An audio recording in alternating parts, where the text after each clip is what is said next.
Welcome to Clock Into Your Calling, inspiring believers to live out their faith every day, not just on Sundays. This podcast is dedicated to help you break the sacred secular divide, sharpen your gifts, and take intentional steps that honor God. Discover how pastors, professionals, and industry leaders live faithfully, cultivate lasting change, and advance the kingdom of God. Thank you for joining us. If you find this helpful or know someone who would, please share, subscribe, and leave a like or comment below. God bless and enjoy the episode. What is going on, guys? Welcome into another episode of Clock Into Your Calling. I'm so thankful that you guys are investing some of your time in being here with us today. Your comments, your likes, subscribes. I know that's just something that could be only a few seconds for you, but it helps me reach more people. And I'm so thankful for just you guys leaving that feedback for me. Stay tuned to the end for a challenge question. And if you're not already on the YouTube, flip over to that for the video version of this podcast. So today's topic, we got calling, not just a career. I'm joined here by Carol Beck. She did sales and marketing throughout when she started her career right out of college. Stay-at-home mom of 4, not were adult children then, but now they're adults now, children. And now she's a franchise co-owner of the local automotive shop, Christian Brothers Automotive. Welcome to the podcast, Carol Beck. Thank you for having me, Ian. Yeah, I'm really excited for our conversation today. We're going to be talking about your phases of your career and really what you've been learning through that to really align with our mission statement of this podcast, which is living out our faith in the Monday through Saturday and why it really can't stop on Sunday. So I want to ask you, so a lot of us see you at church, we know what you do now, but who are you outside of church? What are some of your hobbies, your passions? What do you like to do outside of church? So currently going to the gym. Uh-oh. Yeah. Okay. Yeah. Just trying to, get a little healthy, longevity, socially. I love catching up with my friends. Yeah. Yeah. It's a full-time job doing all those things. Yeah. So No, it is. So I know you haven't been in Florida for too long. You lived in many of the major cities all around the U.S. What have you been finding is your favorite part about Florida so far? Well, I think the beaches being so close. So you just get up one day and you're like, I feel like I need to touch sand and feel waves and, enjoy the sun. And just having the theme parks, you can kind of feel like last night we went to Disney Springs just to kind of feel like we're on vacation. Yeah. So we have the pleasure of a city, but Yeah. I mean, Florida really has it all when you think about it. And hot weather. So we got a lot of that. But we got our conversation for today, calling, not just a career, living out our calling every day. I want to ask you, rewinding back a few years, can you tell us how you came into your faith and how you came to basically where we are today? Yeah. I don't remember not believing in Jesus, to tell you the truth. I mean, I was brought from the time I was a little bitty baby, and who knows all what goes on in those nurseries, lots of praying over little souls. And it was just an everyday part of my life. We were 3-time-a-weekers. We went Sunday morning, Sunday night, Wednesday night. And my mom was very involved. She was always volunteering. So that was kind of like an extension of our home, to be honest. So that was my upbringing. Was there a time where maybe high school, college, any season of your life where you may have stepped back from God, or maybe like you had like a break in your faith, or were you really consistent? You're like, that's all I know how to do, like 3 times a week, maybe not 3 times a week all your life, but we're super involved. Well, I had an experience with death, like seeing death up front when I was 9. It was actually my sister. She was 8. Wow. So half my childhood you figure I left to go to college at 18, right? So it was like right in the middle of my childhood, I get hit with the sobering idea that like, it's not just old people that die. Right. Like, this is real. Yeah. We shared a room, we shared a bed. So like we wake up one morning together and I go to bed that night and she's not there ever again. So it was very kind of sobering for a 9-year-old. So immediately, like I knew like this is all very real stuff. Plus I got to see like the body of Christ, like ministering to my family. We were constantly prayed over, meals brought to us, like just really ministered to. So I took in a lot of that. And I just remember thinking about the Lord like all the time, constantly. I don't know that I always obeyed and walked the walk. Yeah. So kind of like where you're going with that question. Yeah, definitely. I mean, in high school, I put a greater emphasis on maybe some social aspects of my life, or trying to figure life out on my own, not really involving God. Yeah, I definitely did. Yeah. For sure. Yeah. College too. Yeah. Just snuck that in there at the end.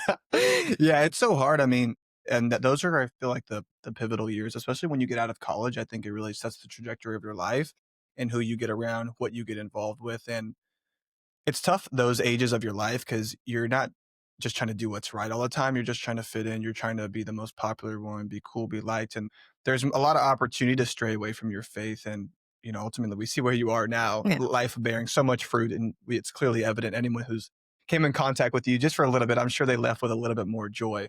I know that I do when I see you on Sundays. So I want to ask you, so as we kind of ease our way into this topic today, what obstacles do you think people, so for you, it sounds like even from an early age, you were implementing your faith into your daily life, which I think is so awesome, but I don't think that everyone's like that, where their faith is just, I'm waking up on Monday, right? It's like, okay, maybe I'm waking up on Sundays with that in mind. I get a little worship going in the house, but what do you think keeps people from compartmentalizing their faith to like a Sunday and not implementing it to a Monday through Sunday? Oh, and I think I did that too. Just because I was thinking about the Lord all the time, my concept of salvation and the salvation that I had received, that was very secure and solid. But as far as the sanctification part and the growth and the development, no. And it is because we compartmentalize. On a Sunday, you're around worship, you're around a great message, you're around prayer, you're around other believers. And so that's a feeding of your spirit, but it's kind of like it's being shoveled to you, you're kind of being fed that way. A lot easier. Yeah. Monday through Saturday, you're responsible for that feeding. So what are you feeding yourself? And no, I think I've fallen in the same traps everybody else has. I mean, we didn't have social media growing up, but I would have been a doom scroller if, I've never heard that before. If there was doom scrolling, I would have been one back then. There's no doubt in my mind. Whatever everybody else was into, that's what I would have been into as well. But I did find other ways to definitely waste time or definitely kind of solve my own problems instead of, turn them over to the Lord. Yeah. So and let me ask you, just because, what do you think is keeping somebody from, maybe in their life, what brought you to invite God into your Monday through Saturday, knowing that you could have been in those seasons of it was just Sunday for me? How did you get out of that and invite him in Monday through Saturday as well? I think that came with the process of sanctification, right? Like when you're finally able to hear your spirit, but you don't really hear it until you've kind of really fed it. So a lot of that just came with maturity. My husband and I, when we started going to a church that back in the day, they called them contemporary worship, so now we're clapping. Now there's drums in the church. It was a lot more alive and active than anything I had ever experienced or known. A lot of young people at that time. We were very young and they were our same age and we kind of did life together. We all kind of had, a lot in common, had our babies at the same time. And we were just kind of doing life together. Yeah. And we learned a lot from each other. And I think that my spirit began to grow and develop for sure more in my mid to later 20s than it did when I was younger. Yeah.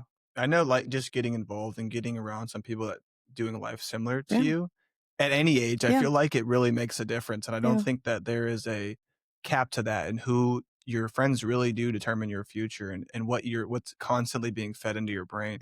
And it's so important. It's so cool that you did that. So let's go right after college, sales and marketing. So I want to ask you, maybe you want to share a little bit about what positions you were involved in, and then I have a specific question for you based on that. But I just to give some context here. Yeah. So my first job right out of college, I was the group sales representative for the Audubon Zoo in New Orleans, which is one of the top 5 zoos in the country. Thank you very much. Nobody would, just in case you were doubting her. Top 5 zoos. I have, And what was your favorite animal at the zoo? Probably the white tiger. You guys had albino tiger? White tiger. That's why it was top 5. Yeah. The other ones don't have a white tiger. For sure. No, for sure. And then I got to travel to the American Bus Association, the National Tour Association, things like that. Wow. So that was my first job and didn't make a lot of money, but it was a lot of fun. Yeah. So, yeah. Okay. So you were doing that a little bit. What else? What other kind of positions were you in that season of life? We touched a little bit about Dewberry. sales and marketing for a civil engineering Yeah. firm. Well, that happened because we moved. So my husband and I got married, moved up to the Washington, D.C. area. And I had a couple other positions, but the one that stuck the most was with Dewberry. It was Dewberry and Davis at the time. It was an engineering firm, civil engineering all the way through to architecture. Okay. And I just put together like proposals, kind of help prep for presentations, that kind of thing. I did that for, I guess about 4 years. So in that season collectively, in your sales and marketing era, if you will, because we have like 3 eras that we're touching on right here, like those 3 seasons of your life where you're doing completely different career in a result-driven environment like sales and marketing can be. How did you keep your faith at the center in these different atmospheres that you found yourself in? Just staying connected. Again, constantly staying connected. And then I was responsible for feeding myself, right? So we had a great radio station then. I would listen to a lot of leaders through the radio, just had a lot of great friends that I would process things with. Obviously, reading the Word of God for myself and taking that to others, being involved in Bible study, that kind of thing. Yeah, that was how I did it. It's just like kind of being renewed and transformed by the Word of God and wanting to live that out. Yeah. Yeah, I like that how you talk about like the feeding yourself aspect, because it has to be more than Sundays, as we've shared a couple of times. What does like proper spiritual diet, if you will, look like? Like, what does that look like for you? Like, what are the most important things that you do for yourself to know that you are spiritually filled up and ready to go after the week with purpose? Yeah. As soon as I wake up in the morning, I don't have to make myself do this. My spirit default is just reaching straight for the Lord. And I'm not saying that as like, oh, I've got like this great discipline. It's just that I have this hunger. And if I wake up and I'm not thinking about him or wanting to include him in my day in any way, I feel untethered. I feel like I'm not attached to something, like I'm just kind of floating around, and it's kind of frightening. And when I feel like that, then all these thoughts can come intrusive thoughts into my mind about, what are my kids? What could happen today? What phone call could I get today? What's going on with my kids? What's going on with, our business or my husband or just anything important in life? And all that starts to creep in. So I kind of have to reach first thing in the morning and talk to Jesus, invite him into my day. Yeah, that's a cool term you use there, tethered. I like that. Yeah. Wasn't there a sport called tetherball? Oh yeah, I played tetherball. That was so random, but I remember playing that in middle school, and then when I heard you use that word, I was like, that's a good analogy though, because we're connected, and I think that's what he calls each and every one of us to be, is connected. Because I think apart from that, you can be a victim of your thoughts that you're having, because we're all going to have those thoughts. But I mean, our pastors and our leaders at our church do a great job of holding every thought captive and every worry that could come in. And I know we all worry, but it's what you're doing with that. And I think that, as a mother of 4 kids, I can only imagine some of the worries, and we're going to talk about some of the motherhood season in a moment here. And I'm your kids are listening to maybe this, but well, I won't embarrass them. Yeah, you're not embarrassing your kids. But yeah, that's awesome. In sales and marketing, I think that there could be a huge drive to be performing, and that's how I get a promotion. That's how I get status. I get feedback from my boss. I'm doing a good job when I'm selling. Has that thought ever crossed your mind? And what did you do kind of when you were in that season in your sales and marketing, and you kind of had that feeling of, hey, I can only get promoted, I can only make more, get the bonus if I'm performing? How did you keep God at the center and operate with integrity? Well, I was fortunate in my sales environments. I was never competing with other people within the office. Like I'm sure that can be a real challenge. I did interview for some positions like that, and I knew right away, like, that is not for me. Yeah. That is just not going to work out. So I just had to show up to my job with excellence, and that was it. I never had to keep reminding, let's make sure that we keep our faith as we're like competing against other coworkers or whatever. Like I never really did have to face that, but I did have to show up and, deliver excellence. And I hope that is what I did for the amount of time that I was there. Yeah. I'm sure it was. And so let's transition to our next season here. I feel like I'm going on this journey along with you. Yeah. No, it's gonna be fun. So stay-at-home mom. Yeah. You described it as your longest career. Yeah. And I'm probably your most rewarding. I don't want to say that for you, but 100%. Yeah. But probably not the easiest. I don't want to No. assume that. So your kids, they're adults now, but they did not start that way. No. So in your ministry of motherhood, and I'm sure that was so tough. Shout out to all the moms out there, because I know that's not, I know I was a crazy kid. So like, if I know I'm crazy and I was a lot to deal with, I could only imagine what these moms that have, because it was only me and my brother. And I know that's a lot on its own, even one kid, right? So you have 4 kids, right? So what did you learn about kind of that consistent faith? 'Cause I think one of the most beautiful and truly rewarding things about parenthood is that a lot of it's done behind closed doors. Yeah. And no one's really seeing your faith. No one's really seeing how you treat them behind closed doors. So what were you learning in those unseen moments of motherhood that it really helped you in your faith? I remember actually before I even was expecting, I remember being at church and it was Mother's Day, and a friend of mine was the soloist, and she sang this song just about a mother teaching or talking to her baby about teaching them to like love the Lord above all else. Wow. And it hit me, man. The bug hit me, and I was like, I am ready to have me a baby. Like, you start nudging George. I'm like, cannot wait to teach somebody about Jesus. Like that was so exciting for me. And ironically enough, 1 year later, it's Mother's Day. Now, my first one was due on the 10th. She ends up being born on the 3rd.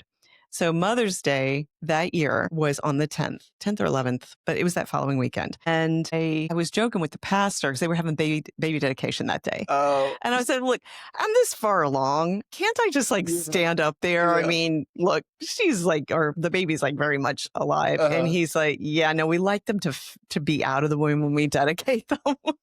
Catch us next year. Yeah. So I'm like, okay. So she ends up coming a week early. Oh, wow. My parents come in town. We show up at church on Sunday. I've got this baby that's just a week old.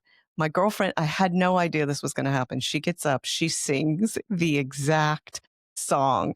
Wow. So now I'm holding this baby, literally sobbing, like my tears just falling on top of her. I couldn't control them because like this so special miracle had become true. Right. So, yeah. That's so cool. Yeah. So tell me, no name dropping here, but what were some of the challenges that you faced and maybe the tough seasons of being, like, how did you keep your faith intact and still continue to feed yourself, as we've been talking about, even during this time of, I think you said 3 kids under 3? 3 and under. Yeah, three and under. That's like a tongue twister. It is a tongue twister. Yeah.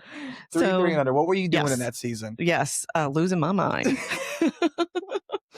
Losing my mind. Yeah. So it's funny. I was losing my mind, but I loved it. Like I loved the chaos of it. I really did. And to this day, I would go right back and I would do it exactly all over again. Mm-hmm. I did have a little interesting twist I didn't plan on. So when my youngest was about 18 months, so I've got a baby on a hip, basically. I don't even think she was that old. She might have been just like, maybe she was close to 18 months, something like that. Very, very little. I found out my dad was dying with cancer. Wow. We found out pretty unexpectedly, and that he had, like, they said a year, but it ended up being about 3 months to live. But in the midst of all that, for a while before we knew about my dad, my mom had been showing signs of like something was off, something wasn't completely right. So turns out she was in the very early stages of Alzheimer's, which it ended up lasting about 20 years. It was a very long, slow journey that she walked.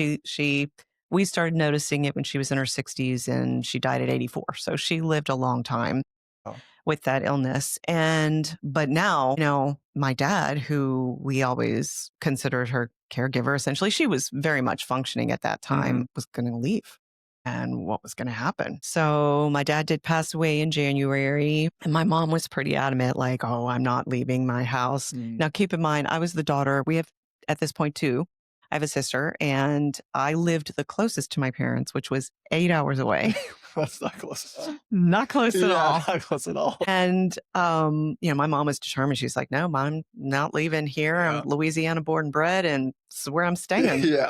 So, we kind of try to go in fix-it mode, tried to bring some doctors in. It is very difficult walking that journey with somebody trying to... Especially for that long, too. Yeah, and you want to keep their dignity, but then the doctors won't talk to you outside of their presence, but there's things you really want to say, and it's just a very difficult time. That was a very, very hard time. So my sister and I kind of tag teamed, and she would kind of do doctor's appointments where she'd be the bad cop, and then, I was kind of good cop. And, but all the while, like, my mom's maintaining, no, I'm fine. I'm not going anywhere. So it got harder for her, and neighbors were calling, telling me, like, she thinks the drugstore is like in the town next to us. And I realized, I was like, okay, it's not their job to take care of her. It's actually mine, but I am 8 hours away. So I'm starting to figure out, like, how do you legally go through proceedings where you take over somebody's affairs? And it was very, very scary, and definitely leaning on the Lord. And all of a sudden it hit me. The next door neighbor's house had been up for sale for quite a while. And where were you living at the time? We were living in Plano, Texas. Okay. And my mom was in South Louisiana. And the next door neighbor's house just happens to go off for sale. Yeah. And I just felt God really, like, nudging me, saying, like, this is it. This is the plan. Yeah. And so I called my mom, and I had this whole speech because I knew how adamant she was about not moving. So I had this whole speech, and I was like, Mom, I could use help. You could be so helpful. And with the kids. With the kids, and you and I could take walks, and you grew up next door to your grandmother, and you have these great memories. Let my kids have the memory of growing up next to their grandmother. And just to grab a word from that movie, was it Jerry Maguire? Don't ask me, I'm the worst. Oh, the worst. I can't remember, but it's like, I had her at hello. Yeah. I didn't even have to go into all of that, but God had really prepared her heart, and she was ready, and she said yes. So sold her house, moved next door to us. And it just, I love how God literally cares about our dignity, because all of her friends knew what was going on, and they knew that this move needed to happen for reasons outside of me needing any help. Right. In fact, they would call me and they were like, please tell me you're not going to be leaving your kids with her. And I'm like, don't worry about any of that. It's fine. But it gave her the chance to stand tall. Yeah. And face her friends and say, Carol needs me, and I'd love to live close to my grandchildren. And one day I might need help myself, and this will make it easier on her. So it was a beautiful way to have to depart, because I know that broke her heart to have to leave. Right. And then she moved next door, and then life really got interesting, because now I've got these little kids that are maturing and growing and just being kids. And I've got an adult that is going backwards in maturity, and I'm having to take care of her too. So, like, I go to take the 9-year-old to a birthday party, and it's like, oh, where's Nana? We haven't seen her in a while. The door's unlocked. We can't find her. And, my daughter's like, I'm going to be late. And I'm like, I'm sorry. We can't leave till we find Nana. And, she was fine. She was walking the dog and had forgotten to lock the door. But, it was starting to get a little scary. Or I'm at my son's birthday party at the ice skating rink with a bunch of, first graders. And I get a phone call from a caregiver I had hired that day. And she's like, she wants me to leave. You can't leave. Like, I'm at an ice rink with a bunch of first graders. This is my son's birthday party. Like, you can't leave. Yeah. So, life got really, really interesting. Yeah. And I just love, though, I did just have to throw it all out to the Lord. Like, that was not like me going through any kind of method. I was at the bottom, like absolute bottom. I would wake up and I'm like trying to remember if I was on top of all of my kids' things that they had going on. And then at the same time, it's like, gosh, when's the last time I went through my mom's refrigerator? Because there could be 3-week-old food in there, and if she's hungry, she'll just like eat it, So, I was really caregiving at that point for, more than just my kids. Yeah. And just watching God work, like he finally, I had a discussion with myself, but I was actually talking to the Lord, and it was my spirit talking back to me. And I just looked in the mirror and I was like, what are you waiting for? Because I knew she really needed to be in a place where she could be better cared for. And I answered back, I'm like, I'm waiting until she doesn't even know who I am, so that when I do take her someplace, I don't have to feel the guilt and the shame and the anger that she might unintentionally bestow on me, because nobody wants to be in a situation like that. And then I remember hearing God say, so it's about you. Is that what you're saying? Wow. So that was like, okay, I hear you. No, it's time. Yeah. It's time. And as crazy as it is, that was a beautiful experience. I'd be volunteering for VBS in the morning with like kids all over me, fawning all over me. And we're singing like, my God is so good, you know, so strong and so mighty. There's nothing my God cannot do. And I'm having to believe that in a couple hours as I go riding around North Texas trying to find like the perfect place for her, which I did. And she lived out her years there. That's so, amazing. Yeah. Good.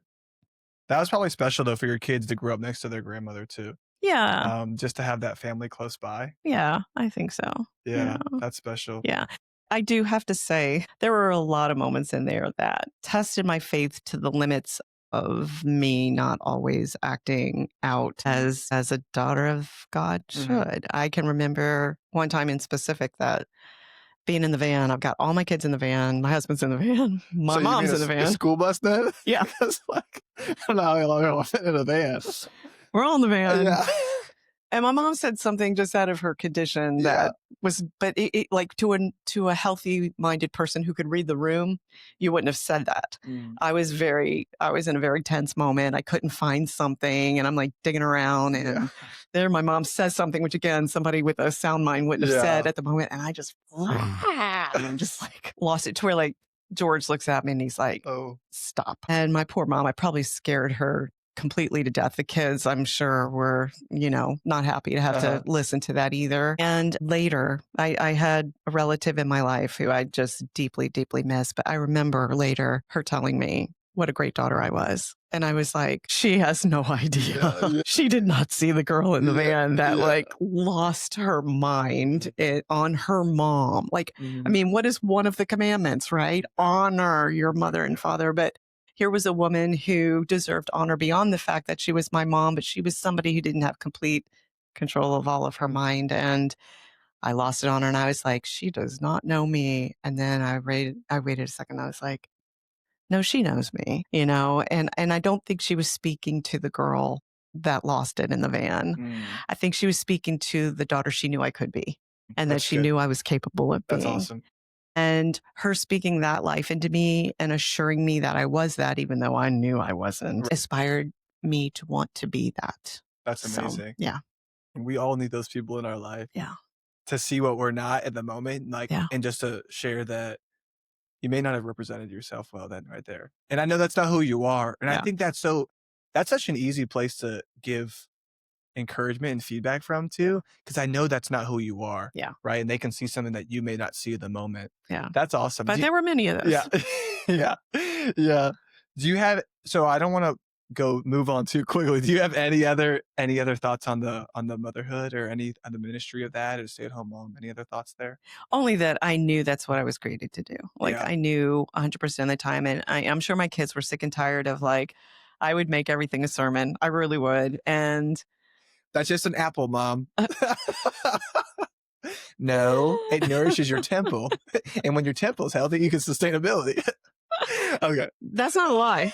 No, that's not a lie. Yeah, it was a lot of that. Yeah. I literally, one of mine one time was like, I don't need any more of your pearls of wisdom. I already have too many pearls. I'm good.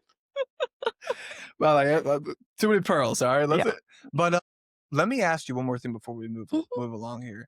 How was the transition to like the business world to the stay-at-home mom? I don't want to say world, but that season of your life. What was that like for you?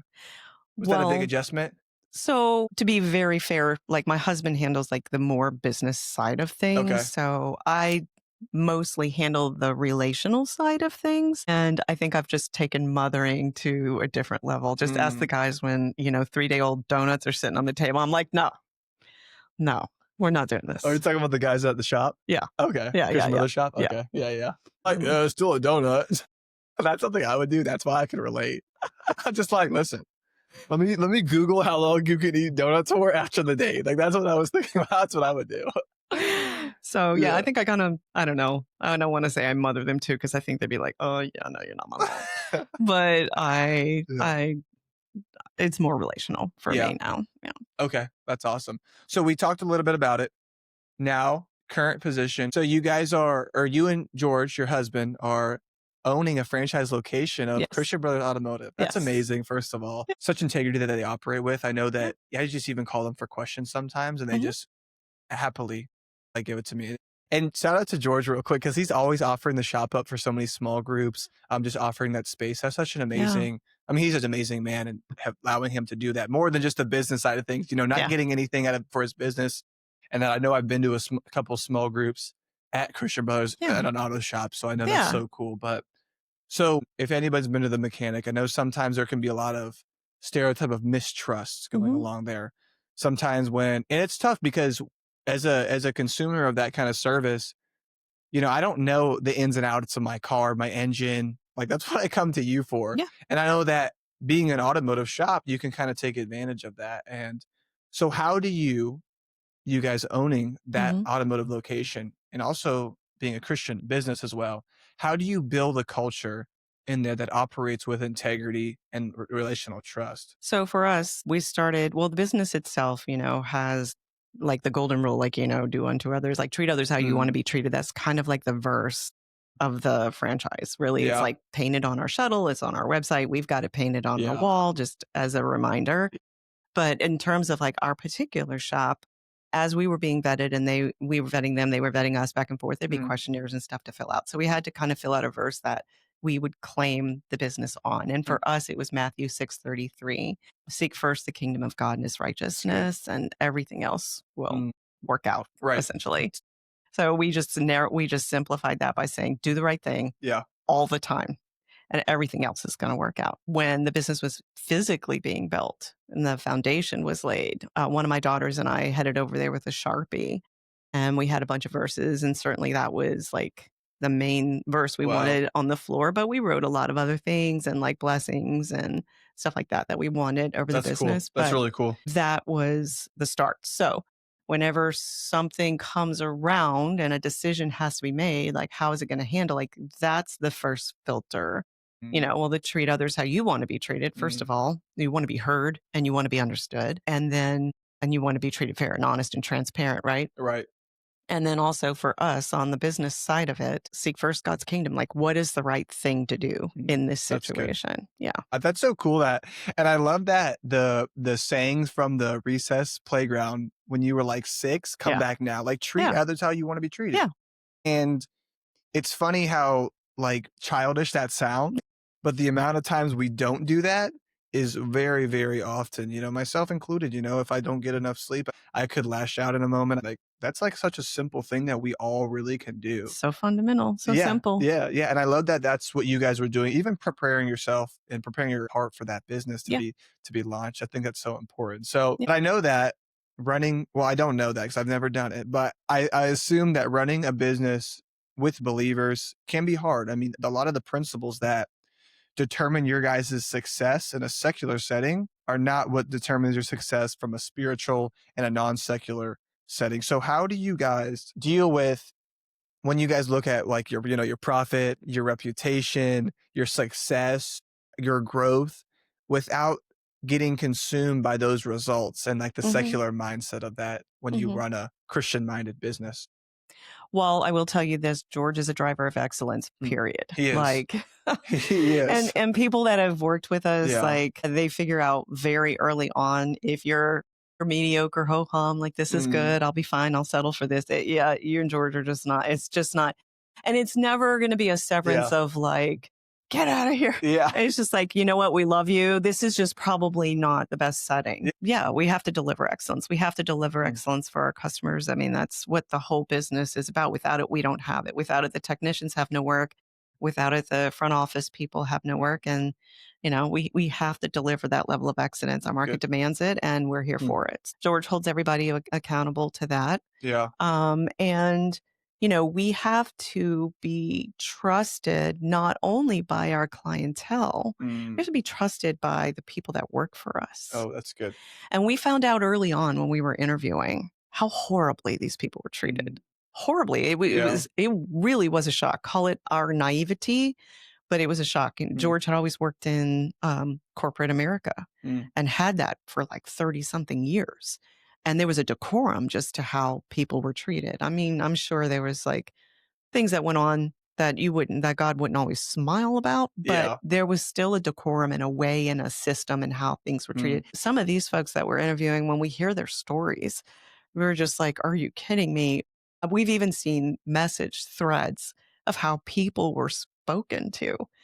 And That's tough. yeah. And so we understand when somebody first comes to work for us too. Like we have to earn their trust as well. Like they have to earn ours, we have to earn theirs. Like that relationship has to be very secure because they have to look out for their career, their families, and everything else. They've been lied to, they've been strung along, and they have to know they can trust us. But it's that same level of trust we also have to give the customers. So we just try to always focus on that whole transparency thing. Let's be real. Let's talk real. You have something to talk about. George is always approachable. Let's just talk about it. Let's hear the whole thing. I want to hear how the whole thing happened. Because everybody knows, everybody who works for us, I mean, we've made this clear in interview process, and it's just clear in our culture that there's a big, heavy name in our name, and it means more to us than just a name.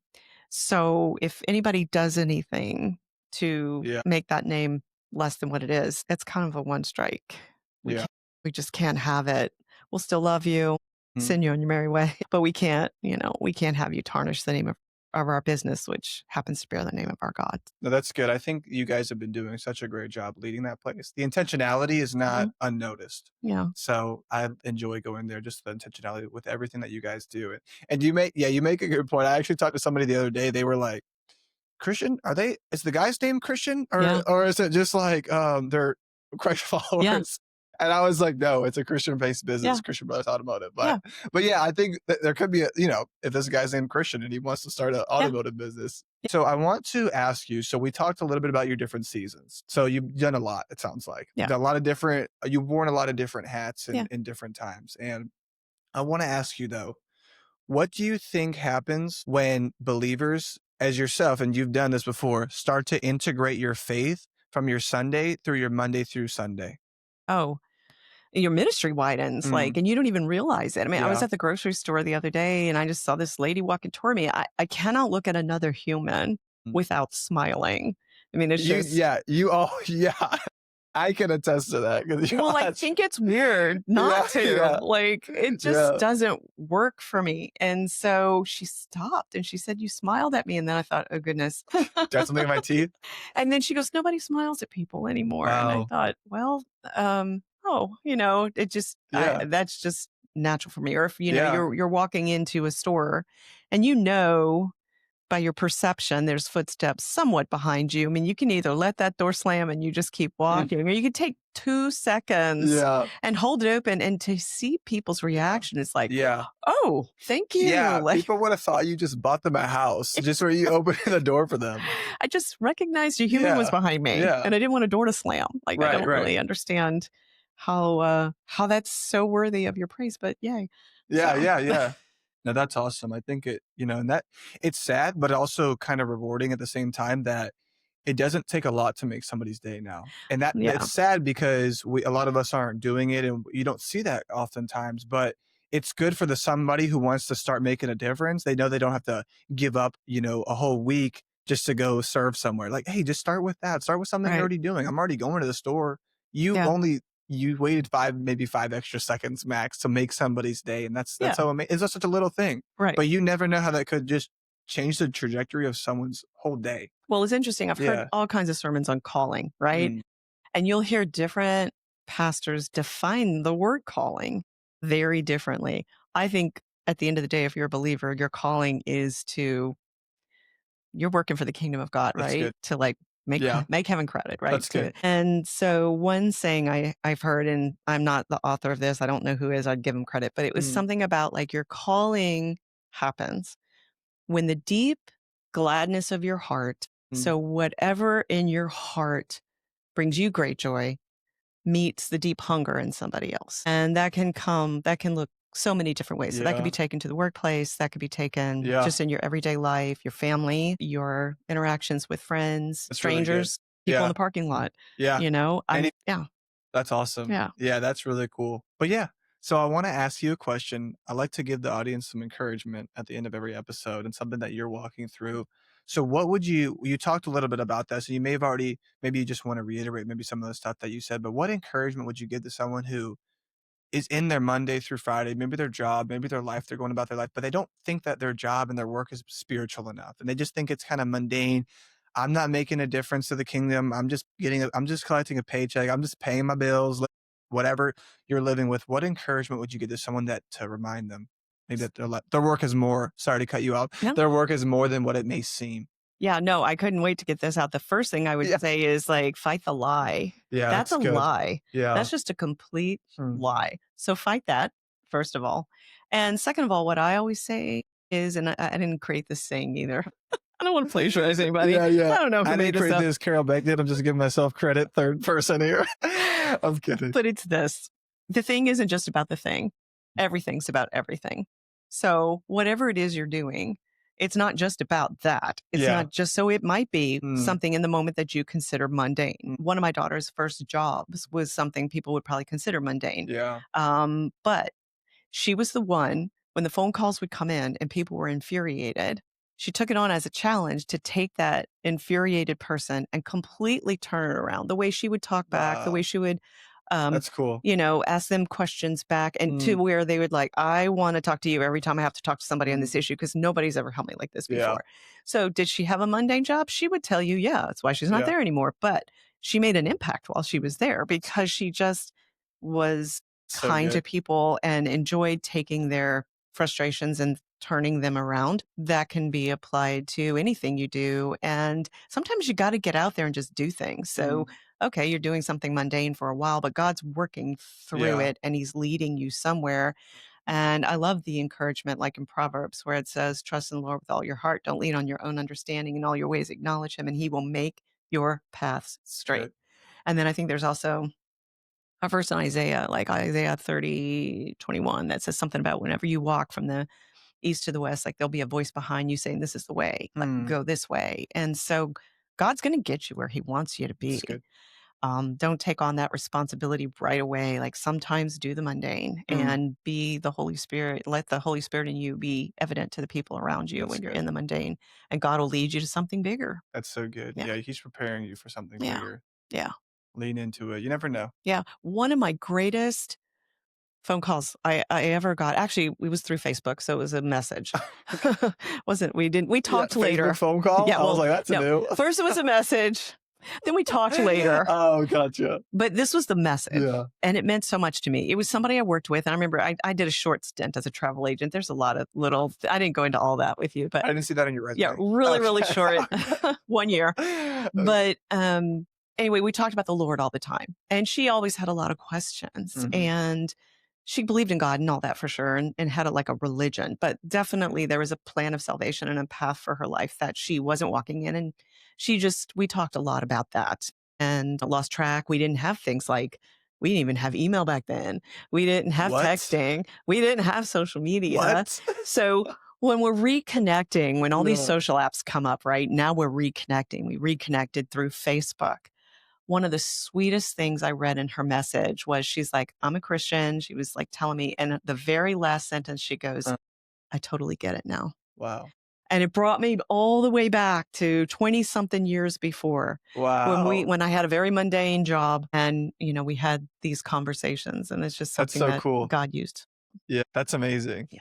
Well, I got one question for you guys, as we end every episode with a challenge question for you guys, something that you guys could take and implement into your own life to kind of assess what's going on in your life. Especially this question today hopefully does that for you. And I want to ask you guys, what atmosphere, area of your life that you're going into right now, just in your daily life, that you could be leaving God out of it? Maybe you're leaving him in the car, maybe you're leaving him just at home, and you're not being present and being spirit-led in that moment.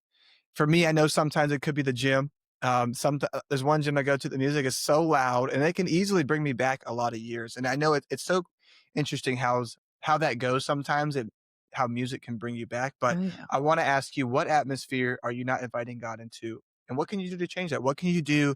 Maybe a prayer before, a prayer during, put on some worship music in that atmosphere to be spirit-led in that moment, and to make every room that you go in different, because you allow God to go with you and use you in that atmosphere. So as we end every episode, that just a reminder that you guys have been given a purpose only you can fulfill. So don't settle for the ordinary, but step into the extraordinary that God wants to do in your individual, unique life. Carol Beck, I almost said Miss Carol. I knew I was going to almost do it once. Thank you so much for investing some of your time into this. I know someone's got something from this. You're so encouraging. The light that you truly are. And also, George, what you guys are doing at that in the industry is so special. I'm so excited to see how you guys grow through that. Thank you for having me. Am I the first female on your podcast? Yeah. So was history made today? Yes, you're a pioneer. Well, yeah. All right, guys. Thanks for being here. God bless. Thank you for watching. See you next time.